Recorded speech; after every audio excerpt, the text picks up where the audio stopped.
The world had stopped spinning, or at least it felt that way to Taylor. From the window of her home studio, a spare bedroom with soundproofing panels and a comfy chair, the neighborhood was unusually still. The 17-year-old musician was used to a life of motion, but now there was just silence. At first, the quiet felt empty, but then Taylor picked up her acoustic guitar. A new melody took shape, softer and more thoughtful than her usual songs. It wasn't about her own life, it was a story about someone else, a character born from her imagination. An idea formed in Taylor's mind. What if she made an entire album of these stories and didn't tell anyone until it was done? It would be a project just for the joy of making music. She spent her days writing and recording, her cats often lounging on her notebooks. The songs poured out of her, each one a complete tale. There was a story about a teenage love triangle, another about a historical figure, all woven into gentle, acoustic music. Taylor decided to call the collection Folklore because the songs felt like old tales passed down through time.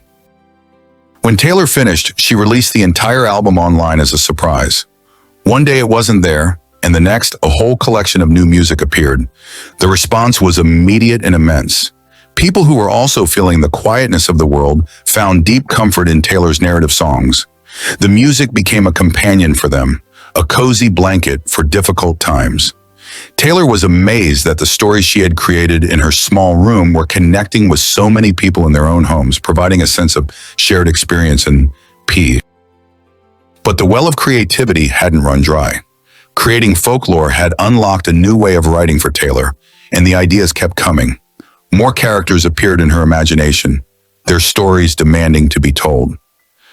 So Taylor kept writing. Just a few months later, she released a second surprise album, a sister to the first, which she named Evermore. If Folklore was the feeling of a crisp autumn day, Evermore was the deep coziness of a snowy winter night. Taylor had never felt more creatively fulfilled, building entire worlds within her songs. Taylor looked back on the two albums, complete worlds she had built from melody and verse. There were no big shows or events planned for these songs, just the music itself. She had rediscovered her deep love for songwriting, not for any recognition, but for the pure joy of telling a story. Taylor learned a valuable lesson during that quiet time. Sometimes the most profound art comes not from a loud spectacle, but from intimacy and introspection. By turning inward, Taylor had created something that reached outward to everyone.